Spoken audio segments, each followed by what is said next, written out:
Bom dia! Que a paz de Deus esteja com você neste novo dia que se inicia. Hoje é sexta-feira, que Deus abençoe a sua sexta-feira. Hoje, dia 5 de setembro, é dia dos irmãos, você sabia? Por isso eu quero te convidar hoje a rezar pelo seu irmão, pela sua irmã. Vamos pedir a bênção de Deus sobre a vida deles. Mande também essa bênção do dia aí para os seus irmãos no dia de hoje, pois hoje é dia dos irmãos.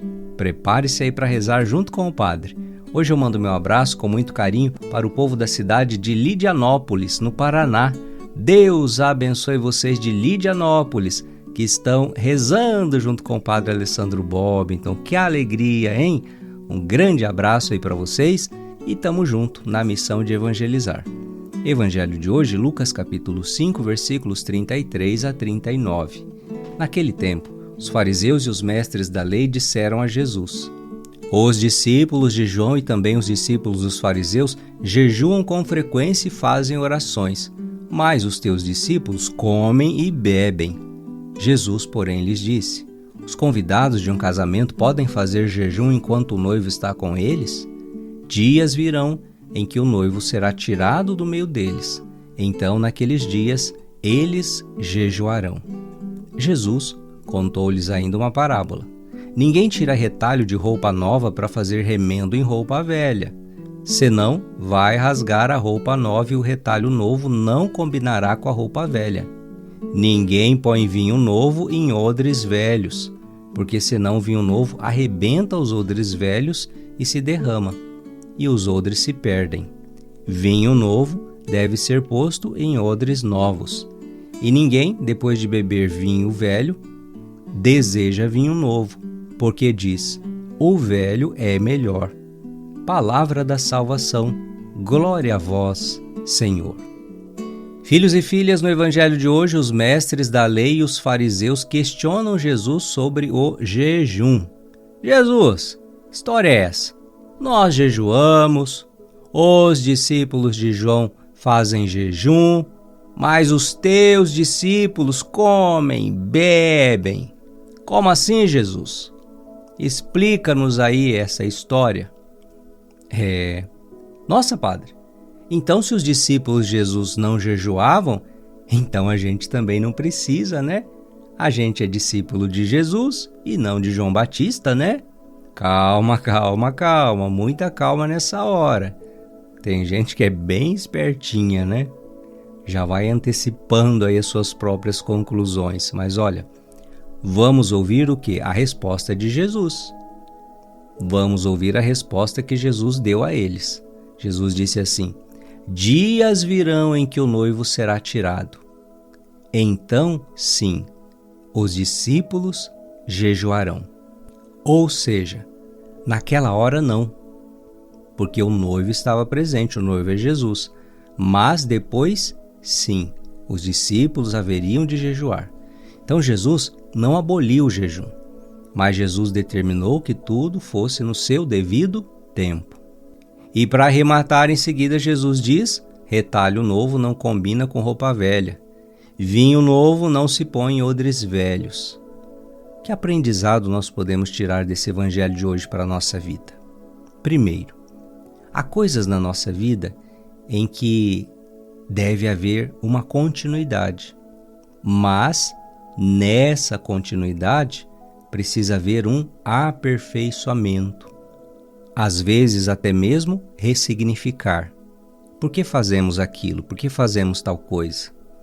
E nesse sentido, o exemplo do jejum. Os discípulos de João jejuavam.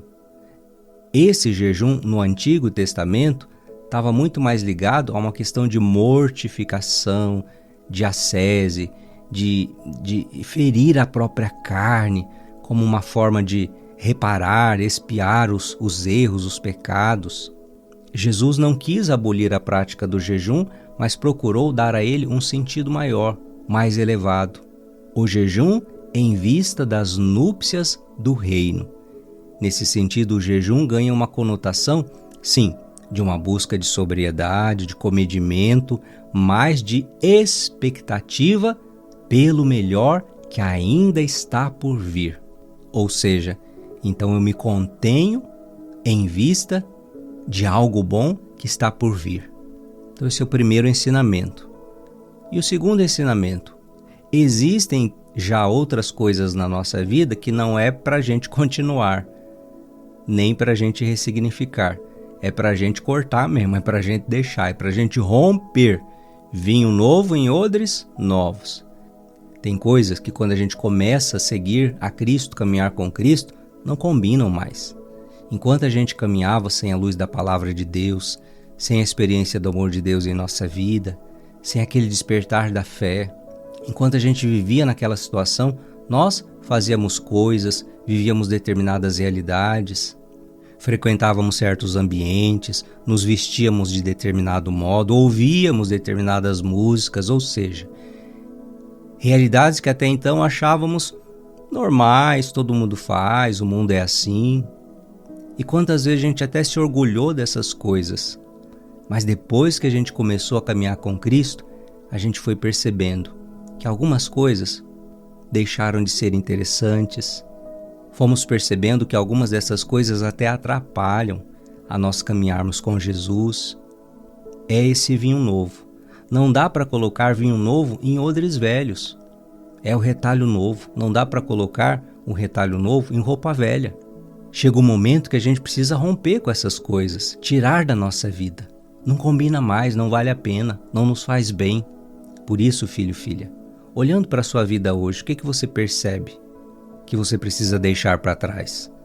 Talvez até mesmo situações que não estão te fazendo bem, coisas que podem estar te prejudicando, realidades que não combinam com a vida de um cristão.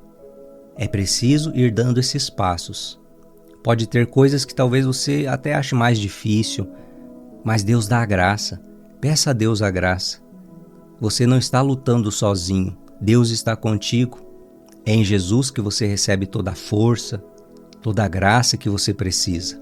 Portanto, coragem, siga em frente. Diga como na música: a tua graça me basta, teu amor me sustenta. Vamos rezar. A nossa proteção está no nome do Senhor, que fez o céu e a terra, Pai das misericórdias e Deus de toda consolação. Hoje comemoramos o Dia dos Irmãos. Por isso, Senhor, nós queremos rezar pelos nossos irmãos e irmãs de nossa família. Rezamos também pedindo a vossa bênção aos nossos irmãos de coração, aos nossos irmãos de fé. Abençoa, Senhor. Ó Pai, bem sabeis que às vezes na vida de família, o relacionamento entre irmãos passa por dificuldades, desentendimentos, mágoas, até mesmo ressentimentos, que por vezes podemos guardar em nosso coração. Mas o Senhor quer que o perdão, que a reconciliação, que o amor prevaleça entre nós.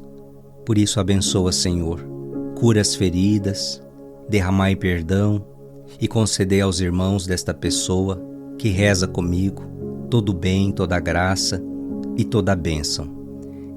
E que desça sobre você, que desça sobre os seus irmãos, sobre as suas irmãs, a bênção do Deus de infinito amor, o Pai, e Filho, e Espírito Santo. Amém, amém, amém. Feliz Dia do Irmão. Eu fico por aqui, fique no colo da mãe. Assista depois a metáfora do dia, reze comigo a bênção da noite e amanhã tamo junto com a bênção do dia. Ó Maria concebida sem pecado, rogai por nós que recorremos a vós.